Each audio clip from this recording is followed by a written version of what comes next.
Hello everyone, आप सबका स्वागत है आपके अपने चैनल माई IVF जर्नी पर। आज मैं आपके सामने एक बिल्कुल अलग सा टॉपिक लेकर आई हूँ। और उससे पहले मैं आपको ये कहना चाहती हूँ कि ये वाला जो टॉपिक है ये आप अपने हस्बैंड को ज़रूर दिखाइए, क्योंकि स्पेशली फॉर योर हस्बैंड्स, आपके हस्बैंड के लिए है ये। और मैं आपको इसीलिए ये बताना चाहती हूँ, और मैं अपने हस्बैंड को भी ये बात बोलूँगी। अगर वो ये बात मानते हैं तो वो जो है वीडियो को अपनी अलग से वीडियो बनाएंगे, और इसी वीडियो के साथ में अगर वो बनाते हैं तो मैं इस वीडियो के साथ उनकी वीडियो भी अटैच कर दूँगी, ताकि उनके क्या व्यूज़ हैं वो आपको पता चल सके और आपके हस्बैंड को भी। तो ये मेरा टॉपिक क्या है?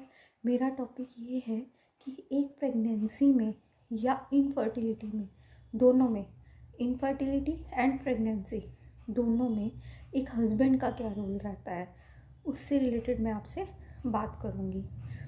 तो उससे पहले मैं आपको कहना चाहूँगी, आपके बहुत सारे कमेंट्स और बहुत सारी विशेस भी, जब मैं अपनी कोई प्रॉब्लम आपके सामने शेयर करती हूँ तो बहुत सारी विशेस भी, और आप अपनी प्रॉब्लम्स मेरे साथ शेयर करते हैं, अपनी गुड न्यूज़ मेरे साथ शेयर करते हैं, तो मुझे बहुत ज़्यादा अच्छा लगता है। मुझे बहुत ज़्यादा अप्रिसिएशन मिलता है आपके लिए वीडियो बनाने के लिए। तो मैं आपसे रिक्वेस्ट करना चाहूँगी कि जिस तरह से आप अभी मेरी वीडियो को लाइक कर रहे हैं, उसे शेयर कर रहे हैं, कमेंट कर रहे हैं, और उसके अंदर जो है बहुत सारी मेरी वीडियोस को आप जो है एप्रिसिएशन दे रहे हैं, तो उसके लिए आपका बहुत बहुत धन्यवाद, बहुत बहुत थैंक यू। इसी तरह से मेरी वीडियोस को लाइक करते रहें, शेयर करते रहें और कमेंट करते रहें। और प्लीज़ मेरी वीडियो की जो है, आज की भी वीडियो जो है वो स्किप करके मत देखिएगा, पूरी वीडियो को सुनिएगा, ठीक है? तो मैं ये डिस्कस करना चाहती थी आपके साथ कि एक हस्बैंड की क्या रिस्पॉन्सिबिलिटी रहती है हमारी प्रेगनेंसी के अंदर और इनफर्टिलिटी के अंदर। देखिए, मेरे को जो है इनफर्टिलिटी में पूरे 9 ईयर्स की मेरी ये इनफर्टिलिटी जर्नी रही है, जिसमें मुझे बहुत कुछ जो है सुनना भी पड़ा और बहुत कुछ बर्दाश्त भी करना पड़ा।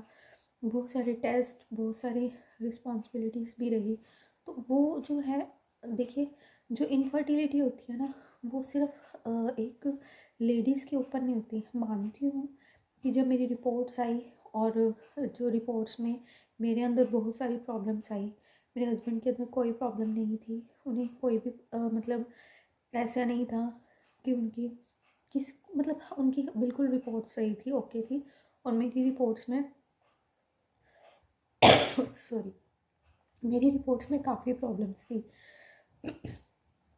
तो ऐसा हुआ कि मेरे हस्बैंड, जैसे अब कई बार जो है हम डॉक्टर के पास जाते हैं, डॉक्टर क्या बोलते हैं कि जितनी रिस्पॉन्सिबिलिटी, जितने जो है इनफर्टिलिटी के चांसेस जो होते हैं वो हस्बैंड के अंदर, वाइफ के अंदर होते हैं, उतने ही हस्बैंड के अंदर होते हैं। दोनों 50-50% इसके लिए रिस्पॉन्सिबल होते हैं। लेकिन रिस्पॉन्सिबल कहने का मतलब है कि ये नहीं है कि सारी जो है हस्बैंड के अंदर ही निकलेंगे या वाइफ के अंदर निकलेंगे। कई बार हस्बैंड की, जैसे मेरे केस में, कोई दिक्कत नहीं थी, लेकिन मेरे अंदर प्रॉब्लम थी। लेकिन जब भी डॉक्टर ये बोलते थे कि आप अपना टेस्ट करवाइए, अब आप अपनी कोई मेडिसिन लीजिए, कोई इन्फेक्शन की मेडिसिन, तो मेरे हस्बैंड कभी भी ये बात नहीं बोलते थे कि मैं इन्फेक्शन की मेडिसिन नहीं लूँगा या टेस्ट नहीं करवाऊँगा। तो इसमें कोई शर्म वाली बात नहीं होती, इसमें कोई ऐसा कुछ नहीं होता कि आपको टेस्ट नहीं करवाना चाहिए या कुछ भी। तो आपको अपने टेस्ट ज़रूर कराने चाहिए, अपनी वाइफ को पूरा हर तरीके से सपोर्ट करना चाहिए। इनफर्टिलिटी में सबसे ज़्यादा जो है हस्बैंड का भी रोल रहता है इस चीज़ में, क्योंकि देखो, घर में अगर हम किसी की बात सुनते हैं, अगर हमें कोई टोंट भी मार देता है, अगर हमें कोई ऐसी बात कह देता है जो हमें अच्छी नहीं भी लगती, क्योंकि जब हम इनफर्टिलिटी की जर्नी से गुजर रहे होते हैं ना, तो सामने वाला अगर हमें उस तरीके से बात को नहीं भी कह रहा है, तो भी हमें ऐसा लगता है कि नहीं, वो उसी तरीके से हमें कह रहा है, क्योंकि हमारी जो है मेंटालिटी ऐसी बन जाती है, हमारी सोच ऐसी बन जाती है, हमें बहुत ज़्यादा टेंशन हो जाती है। तो ऐसा रहता है कि हमें जो है टेंशन की वजह से ये सारी चीज़ें हमारे दिमाग के अंदर आने शुरू हो जाती हैं। हम ये सोचना शुरू कर देते हैं कि नहीं ऐसा ही है। तो हमें जो है उसमें हम किसके साथ शेयर करेंगे उस बात को? हम अपने हस्बैंड के साथ ही शेयर कर सकते हैं। कुछ ऐसी बातें होती हैं जो मैं अपनी मम्मी के साथ भी, मदर इन लॉ के साथ नहीं, अपनी मम्मी के साथ भी नहीं, अपनी सिस्टर के साथ भी नहीं, किसी के साथ शेयर नहीं करती थी, अपने हस्बैंड के साथ शेयर करती थी। जैसे अगर हम टोंट मारने की बात मैं आपको बता रही हूँ, जैसे कि अगर हम किसी की जैसे कि हमारे घर में कोई फंक्शन होता था, मेरा मतलब कहीं पे भी जाने का मन नहीं करता था, ना किसी की मैरिज पे या किसी के बेबी के फंक्शन पे, तो बिल्कुल भी जाने का मन नहीं करता था। ऐसा नहीं है कि हम उससे नफ़रत करते हैं या हमारे दिल में ऐसा ऐसा है कि उनके उनके है हमारे नहीं है तो हम उनसे नफ़रत करने लगे, तो ऐसा नहीं है। लेकिन हमारे माइंड में ये आता है कि हमें भगवान ने क्यों यूनिक बना दिया, ऐसा कि हमारे साथ ही ऐसा क्यों किया। तो हमें जो है मैं अपने दिमाग पर और ज़्यादा स्ट्रेस नहीं चाहती, इसीलिए मैं उस चीज़ को अवॉइड करती थी। तो मेरे हस्बैंड ने मुझे कभी फ़ोर्स भी नहीं किया, लेकिन हाँ घर वाले कह देते थे कि नहीं आप तुम क्यों नहीं जा रही, ऐसे थोड़ी ना होता है कि तुम्हारे बच्चा नहीं है तो तुम किसी को विश भी नहीं करोगी, तुम किसी के घर नहीं जाओगी, तो ऐसे बोल देते थे। लेकिन मेरे हस्बैंड जो है इसमें मेरे को पूरा पूरा सपोर्ट करते थे। वो कभी भी मुझे फ़ोर्स नहीं करते थे कि नहीं तुम्हें जाना चाहिए या तुम्हें नहीं, मतलब वो बोलते थे कि तुम्हारी अपनी मर्ज़ी है, अगर तुम जाना चाहते हो तो तुम्हारी मर्ज़ी है, नहीं जाना चाहते तो भी तुम्हारी मर्ज़ी है। तो मतलब इस तरीके से अपनी वाइफ को हम हर छोटी छोटी बात में अगर सपोर्ट करेंगे तो उनका जो है माइंड है वो स्ट्रेस लेस रहेगा। उनको जो है एक सपोर्ट, जिस तरह से मेडिसिन सपोर्टिव होती है ना, उस तरह से किसी का साथ भी हमारे लिए सपोर्टिव होता है। और वो भी अगर हस्बैंड का साथ होता है तो वो हमें मेडिसिन से भी ज़्यादा सपोर्ट करता है। तो कोशिश कीजिए जितना हो सके अपनी वाइफ का साथ दीजिए, हर एक जो है स्टेप में उनका साथ दीजिए। क्योंकि जब हम इनफर्टिलिटी जर्नी से गुजर रहे होते हैं तो हमें जो है बहुत सारी मेडिसिन्स खानी पड़ती हैं। तो जब हमारी बात जो है आईवीएफ पे पहुंच जाती है, तो आईवीएफ में तो कितना फाइनेंशियली और कितना इमोशनली फिज़िकली हम जो है इस चीज़ से जुड़ जाते हैं। तो इसमें जो है सिर्फ हस्बैंड की रिस्पॉन्सिबिलिटी ये नहीं होती कि एक दिन उन्हें बुलाया, स्पर्म काउंट के लिए बुलाया और सिर्फ उन्होंने वो जो है वो डॉक्टर को अपना सैंपल दे दिया, सिर्फ इतना उनकी रिस्पॉन्सिबिलिटी नहीं होती। उनकी रिस्पॉन्सिबिलिटी हर एक स्टेप पर होती है। अगर वो अपनी मेडिसिन जो है वो भूल रहे हैं तो आपकी रिस्पॉन्सिबिलिटी है उन्हें उनकी मेडिसिन याद करवाना। आपकी रिस्पॉन्सिबिलिटी है उन्हें हर एक स्टेप पे उनका साथ देना। आपकी रिस्पॉन्सिबिलिटी है कि वो किस टाइम क्या खा रहे हैं नहीं खा रहे हैं, उनका ध्यान देना। अगर घर के कामों में भी आप उनकी हेल्प करोगे तो उनको बहुत ज़्यादा सपोर्ट मिलेगा। क्योंकि मेरे हस्बैंड जो है, अब हमारे घर में जो है ऐसा कोई नहीं है कि मेरी कोई हेल्प कर सके, तो मेरे हस्बैंड मेरी पूरी हेल्प करते हैं। जैसे कि लाइक छोटे छोटे काम भी अगर वो करते हैं तो अच्छा लगता है। जैसे अगर मैं क्लोथ्स को वॉश करती हूँ तो वो मेरी हेल्प कर देते हैं। जैसे भारी जो कपड़े होते हैं वो किस तरह से हमें उठाने में दिक्कत होती है तो वो उसमें मेरी हेल्प करते हैं। अगर कई बार मुझे कपड़े धोने होते हैं या बर्तन वगैरह धोने होते हैं तो उसमें मेरी वो हेल्प करते हैं। सब्ज़ी काटने में वो मेरी हेल्प करते हैं। कई बार मतलब कि प्रेगनेंसी के अंदर इतनी ज़्यादा प्रॉब्लम हो जाती है कि हम, जैसे मेरी और हस्बैंड की कितना खाना बनता है तो उसमें भी मेरे को कई बार प्रॉब्लम हो जाती है। जैसे रोटी बेलते वक्त मुझे प्रॉब्लम हो जाती है तो वो मेरी किस में हेल्प कर सकते हैं, रोटी नहीं बना सकते लेकिन वो किस में हेल्प कर देते हैं, वो मेरी जो है थोड़ी बहुत, जैसे अगर हम पराठा बना रही हूँ तो उसमें उसको सेकने में हेल्प कर देते हैं। तो हाँ मैं ये मानती हूँ कि कहीं अब मेरे हस्बैंड हैं उनका अपना काम है, उनकी शॉप है तो वो घर पे आ जाते हैं। लेकिन कई हस्बैंड ऐसे होते हैं जिनकी जॉब होती है, वो 9 to 5 अपनी जॉब करते हैं तो वो घर पर नहीं आ सकते। वो घर से जो है अगर 9 to 5 की जॉब है तो उन्हें आने में भी टाइम लगेगा, जाने में भी टाइम लगेगा, तो एक एक घंटा तो उसके अंदर ऐड कर दीजिए।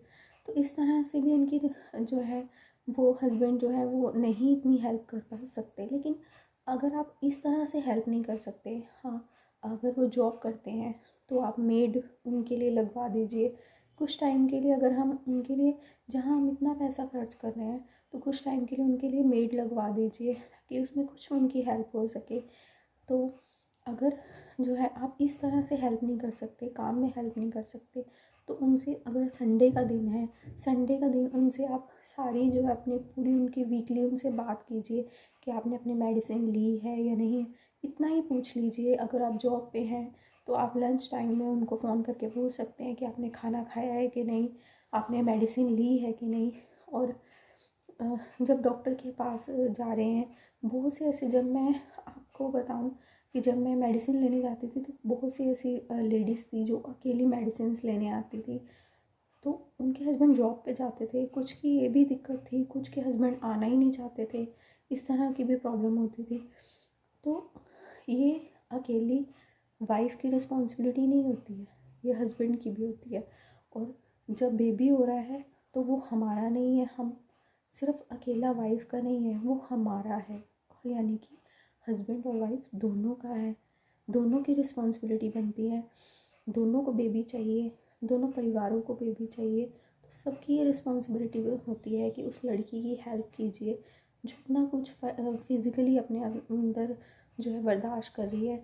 आईवीएफ के अंदर कितने ज़्यादा इंजेक्शन्स लगवाए जाते हैं, कितनी ज़्यादा मेडिसिन दी जाती हैं, उस मेडिसिन का हमारी बॉडी पर क्या इफ़ेक्ट पड़ता है। मतलब कि कई बार तो हमें उन बातों पे भी गुस्सा आ जाता है जिस पर हम नहीं करना चाहते, हमारा मूड स्विंग्स होते हैं, बहुत सारी हमारे साथ फिज़िकली अंदर चेंजेस होते हैं, हमारे हार्मोन्स जो है इनबैलेंस हो जाते हैं जिसकी वजह से हमारे मूड स्विंग्स होते हैं। उसको समझने की कोशिश करनी चाहिए। तो ये हस्बैंड की पूरी रिस्पॉन्सिबिलिटी बनती है। अगर घर का कोई और पर्सन भी हमें जो है उस चीज़ को समझने में हमारी कोशिश नहीं कर रहा है, तो हस्बैंड को चाहिए कि वो उन्हें समझाएं। तो जितना आप अपनी वाइफ का हेल्प करेंगे, आपकी वाइफ की हेल्प करेंगे, उतनी जो है उनको स्ट्रेसलेस लाइफ होगी, उतना ही वो कंसीव करने में उनके चांसेस बढ़ेंगे। तो आप जितनी हो सके कोशिश कीजिए कि अपनी वाइफ की हेल्प कीजिए। किस तरह से? जैसे फर्स्टली आप अपनी वाइफ को ये देखिए कि उन्होंने मेडिसिन ली है कि नहीं, दूसरा उन्होंने खाना टाइम पर खाया है कि नहीं, तीसरा उनको जो है बिल्कुल भी स्ट्रेस नहीं देना। जैसे बहुत से हस्बैंड वाइफ हैं, वो डिस्कस करनी शुरू कर देते हैं, जैसे एम्ब्रियो ट्रांसफ़र वो डिस्कस करनी शुरू कर देते हैं, उनके घर में डिस्कस करनी शुरू कर देते हैं कि पता नहीं होगा कि नहीं होगा, इतना पैसा लग गया है, ये हो गया वो हो गया। तो ये बातें आपको बिल्कुल नहीं करनी है, बिल्कुल पॉजिटिव रहना है, बिल्कुल उनको भी पॉजिटिव रखना है और ख़ुद भी पॉजिटिव रहना है कि नहीं सब कुछ अच्छा होगा। अगर आपकी वाइफ को इस बात की टेंशन है, अगर वो कहती भी है, तो भी आप ये कहिए कि नहीं सब कुछ अच्छा ही होगा, ठीक है। और फोर्थ, आपको जो है अपनी वाइफ की काम में हेल्प करनी है। फिफ्थ, उनको इमोशनली, फिज़िकली, मेंटली कुछ भी ऐसी बात आपके साथ उनके साथ नहीं करनी है जिससे उनको जो है स्ट्रेस लेवल उनका बढ़े। तो आपको इन 5-6 बातों का ध्यान रखना है। तो आपकी पूरी रिस्पॉन्सिबिलिटी बनती है, क्योंकि इंजेक्शन तो देखो वाइफ ही लेगी, मेडिसिन भी वाइफ ही खाएगी, आप तो नहीं खा सकते, क्योंकि बेबी जो है उसके अंदर है, उसको उसको अंदर ग्रो करने के लिए उनको सपोर्टिंग मेडिसिन लेना ज़रूरी है, वो आप नहीं ले सकते। लेकिन आप उनको बाहरी तौर से तो उनकी हेल्प कर सकते हैं ना, तो वो उनकी हेल्प कीजिए जितनी हो सके। हर चीज़ में अगर कोई भी आपका रिज़ल्ट कुछ भी रहता है, पॉजिटिव रहता है, नेगेटिव रहता है, वैसे तो मैं कान्हा जी से यही प्रार्थना करती हूँ कि सबका पॉजिटिव है, लेकिन अगर नेगेटिव रहता है तो भी आप उनको सपोर्ट कीजिए, हर एंगल से आप उनको सपोर्ट कीजिए। अगर आपका कुछ भी रिज़ल्ट रहता है, कुछ भी, तो आप उनको हर हाल में उनके साथ रहिए। आपका सपोर्ट होना उनके साथ बहुत ज़्यादा ज़रूरी है। तो प्लीज़ मैं आप सबसे ये रिक्वेस्ट करती हूँ, सभी हस्बैंड से ये रिक्वेस्ट करती हूँ, आप अपनी वाइफ का पूरा साथ दीजिए, उनका स्ट्रेस लेवल को कम करने में उनकी हेल्प कीजिए, ताकि जो है वो प्रेगनेंसी को अच्छे से इंजॉय कर सकें, अपनी लाइफ को अच्छे से इंजॉय कर सकें। और अगर फाइनेंशियली आपको, मैं मानती हूँ कि इसमें फाइनेंशियली प्रॉब्लम्स होती हैं, तो उसके लिए आप पहले से प्रिपेयर रहें। अगर थोड़ी बहुत प्रॉब्लम कुछ, जैसे कि हम भी हैं, हम पहले से इतना प्रिपेयर नहीं थे हमें इतना मालूम नहीं था कि हमारे ट्विन्स हो जाएंगे, और ट्विन्स के बाद हर चीज़ के चार्जेस जो हैं वो बढ़ जाते हैं, अल्ट्रासाउंड के चार्जेस भी डबल हो जाते हैं, मेडिसिन्स भी जो है वो कुछ ऐसी हैं जो ज़्यादा दी जाती हैं, तो वो खर्चे हमारे साथ बढ़ गए थे। हम इतने प्रिपेयर उस चीज़ के लिए नहीं थे, लेकिन कभी भी हमने एक दूसरे को इस चीज़ के लिए जो है कहा ही नहीं है, सुनाया ही नहीं है। हम एक दूसरे को अंडरस्टैंड करते हैं, और वाइफ को भी ये चाहिए कि वो हस्बैंड को अंडरस्टैंड करे, उनको किसी भी चीज़ के लिए बार बार ना सुनाए। तो ये दोनों की रिस्पॉन्सिबिलिटी बनती है कि आप अपने जो है एक दूसरे का साथ दीजिए। तो आई होप कि आपको सॉरी आई होप कि आपको मेरी बात समझ में आई होगी। आप जितना हो सके स्ट्रेस लेस लाइफ को जो है इंजॉय कीजिए। मतलब कि बहुत से ऐसे लोग हैं जो मेरे पास क्वेश्चन करते हैं कि मेरा एम्ब्रियो ट्रांसफ़र होने वाला है, मुझे इंजेक्शन्स लग रहे हैं, पता नहीं क्या होगा। तो आप जितना उस चीज़ को सोचते रहेंगे उतनी उस चीज़ को जो है, क्योंकि इसमें हार्मोन्स का बहुत ज़्यादा इफ़ेक्ट होता है प्रेगनेंसी में, और हार्मोन्स जो होते हैं वो हमारे माइंड के साथ जुड़े हुए होते हैं, वहीं से रिलीज़ होते हैं। आप जितना सोचेंगे हमारे हार्मोन्स उतने ही इम्बैलेंस हो जाएंगे, उसका हमारे उससे हमारी मेडिसिन्स हमारे ऊपर असर नहीं करेंगी। तो आप स्ट्रेसलेस लाइफ जिए और लाइफ का कदम कदम पर साथ दीजिए। जितना आप उनका साथ देंगे उतना ही उनको जो है रिलैक्स फील लाइफ जो है फील होगी, अच्छा फील होगा।